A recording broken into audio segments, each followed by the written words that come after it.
A few months ago, I made a video, Objective Moral Opinions, where I discussed whether or not morality was objective, and what that meant. For a quick summation of that video, you can provide a definition of morality wherein actions are either objectively right or wrong, but the acceptance of that definition of morality is ultimately subjective. This is because morality is a word, and we decide what words mean. Definitions do not exist independently of subjects asserting them.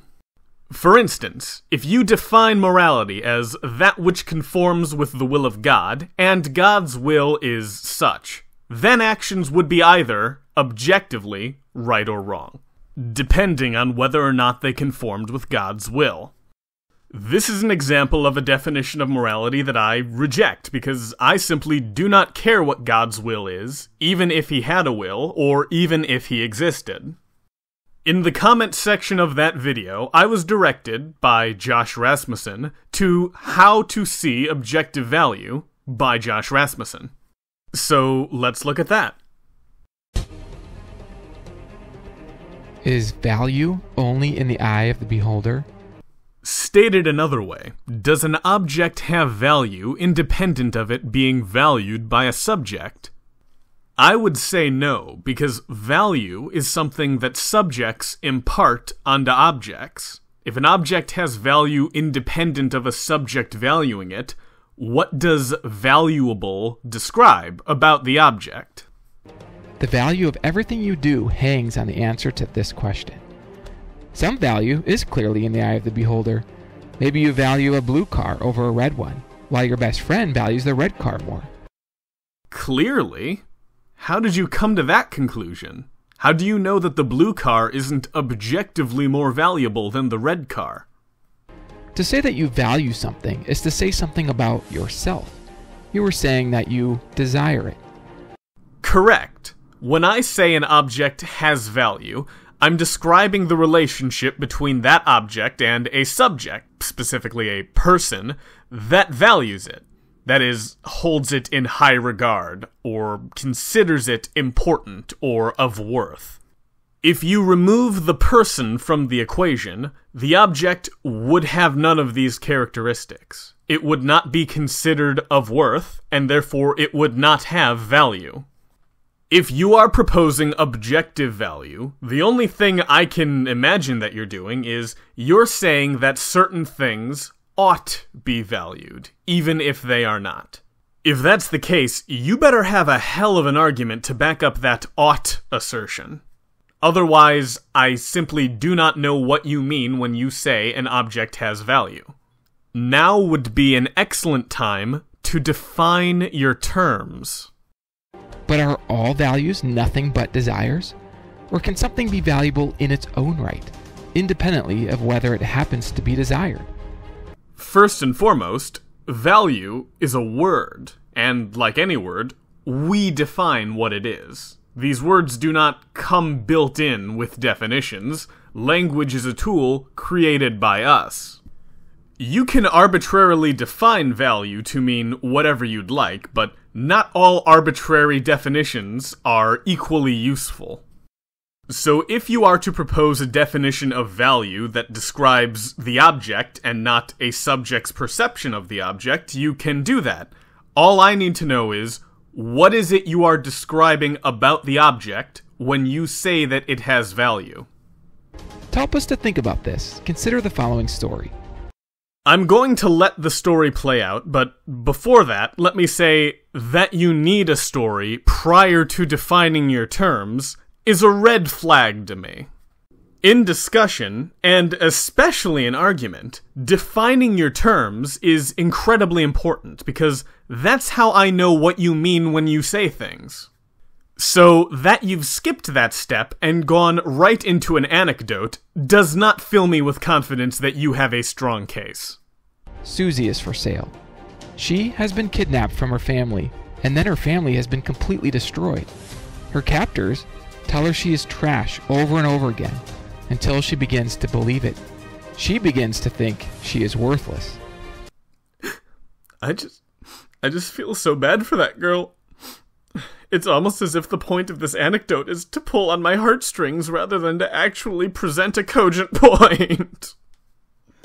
A middle-aged man offers to pay $1,000 for her. The captors ask for $2,000. The buyer turns away, saying she's not worth it. Another man offers $1,500, and the captors agree to the sale. But the buyer eventually grows bored with his purchase, and so he has her killed and disposed at the market value of $1,500. If you are like me, you sense there is a problem with the above scenario. It isn't just that you personally value people more than $1,500. It's that you sense that even if no one valued Susie, there would still be something deeply problematic about killing her for $1,500. No, I don't sense that. I recognize that, as she is a human, she has value to me, because I value human life.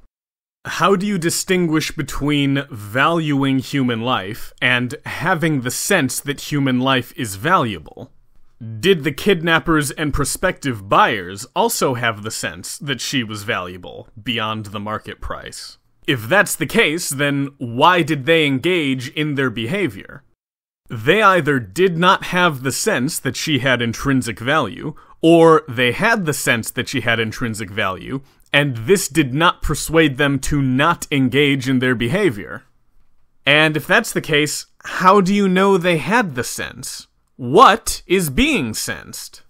If you're proposing that we can detect the value of something, then describe the process of detection. Describe the thing being detected. I'm trying to keep in mind that we're only partway into the video, but even so, this is woefully inadequate. Why is that? Here's a hypothesis. Susie has internal value, a value she gets from the kind of being she is, a person. This value does not depend on how much she happens to be desired. That would explain why it is a problem to kill her for a price. For whom is this a problem? Because it surely wasn't a problem for the people who killed her for a price. I recognize it as a problem, but that's only because I already value human life. Does someone who doesn't value human life recognize the value of human life? Because I don't think they do. What's the distinction between recognizing the value of something and valuing it? If things were as you described, that would imply that people would sense roughly equal value coming from particular objects. Yet there seems to be a huge disparity in what people consider valuable. How do you account for this? Maybe it's the case that when people sense differing values from the same object, that's them actually only subjectively valuing the object. Yet when they sense the same value from an object, that's evidence that that object is objectively valuable. It's almost as if this is entirely unfalsifiable. This internal value would also explain why racism is wrong. Racism is wrong because all persons have a value just from being a person, independently of their race and independently of whether they happen to be desired by everyone to the exact same extent. Whether or not racism is wrong is irrelevant to this discussion. What's relevant is whether or not people of different races have equal intrinsic value. And while we're on the subject of racists, why is there racism if that were the case? How can racists simultaneously sense that people of other races have equal value to them, yet not value them to an equal extent? This example seems to undermine your own point. In fact, so did the example with the kidnappers, who also somehow apparently sensed Susie's intrinsic value, but did not value her. You seem to be bringing up emotionally charged examples, rather than examples that better illustrate your case. And that leads me to believe that you don't really have a good argument. If that's correct, then Susie's value is not merely in the eye of the beholder. It is also in her. We thus have an argument for objective value. Premise 1. People have value independently of whether they happen to be valued. Having value independently of being valued is the case you're supposed to be arguing for, yet it's your first premise. The syllogism's only just started, and you've already assumed your conclusion. Premise 2, if people have value independently of whether they happen to be valued, then some value is objective. Therefore, some value is objective. Now, when I say that people have value independently of whether they happen to be valued, I just mean that they have a value that is not solely grounded in other people's desires. So intrinsic value is the state of having value intrinsically. That is as useless definitions get. As for premise 2, I mean to define objective. That is, a property or feature is objective if it isn't solely grounded in people's subjective states, such as desires. If you're arguing for objective value, objective isn't the word you needed to define. You needed to define value. You didn't need a syllogism, you needed a definition. Just tell me what it is you are describing about an object when you say it has value. That's all this entire video needed to be. From there, we could have quibbled over whether or not this is a definition that we should use, but we can't even get that far if you don't provide it. When I say an object has value, I'm saying it is being valued by a subject. What is it that you mean when you say an object has value? So, if the argument is sound, then some value is not merely in the eye of the beholder. However, there are some important obstacles that block people from this result. I'm going to consider 3 of the largest obstacles I see. The first is based on differences in perspective. People value different things from different perspectives. So how can you say that what you personally value should be valued by everyone? Isn't that arrogant? Fortunately, we can cut through this obstacle with the tool of a distinction. Thank fuck, we are finally going to get a distinction between subjective and objective values. Maybe from this, I'll be able to extrapolate a useful definition of what Josh means when he says intrinsic value. This is what I've been asking for. We can distinguish between subjective values and objective values.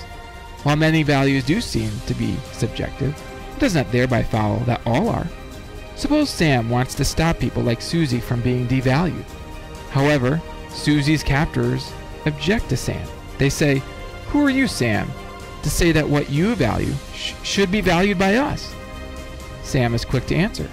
Susie has intrinsic worth, and so should be protected. He then adds a provocative thought.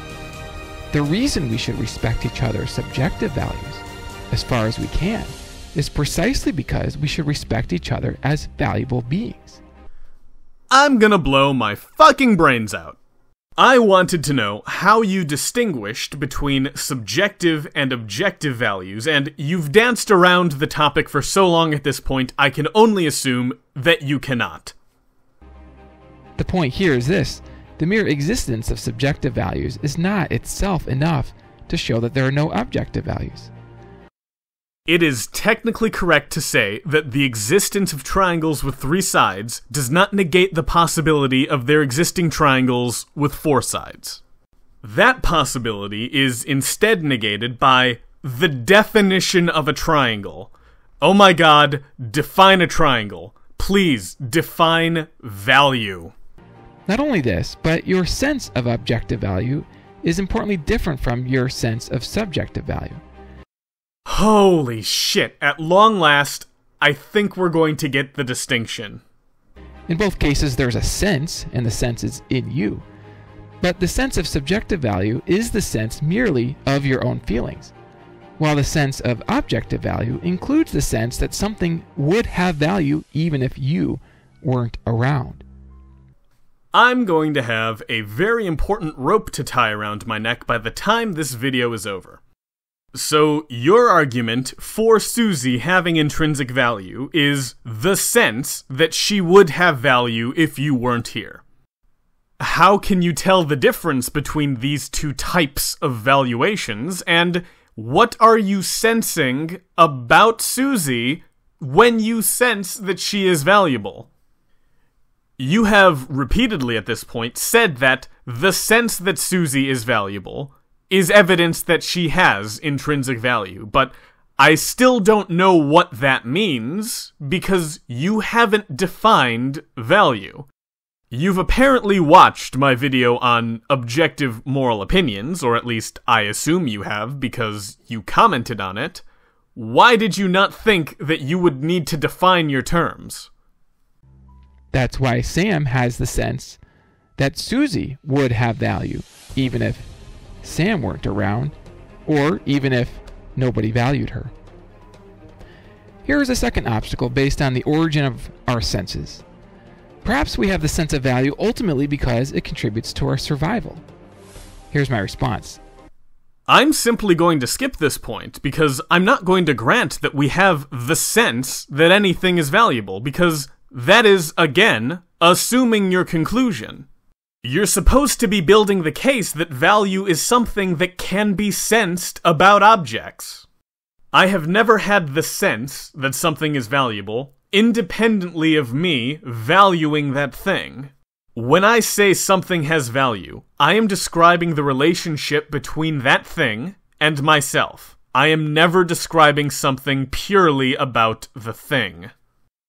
Perhaps the biggest obstacle to seeing some value as intrinsic or objective is based on the teaching that value judgments are just by their nature opinions and not facts.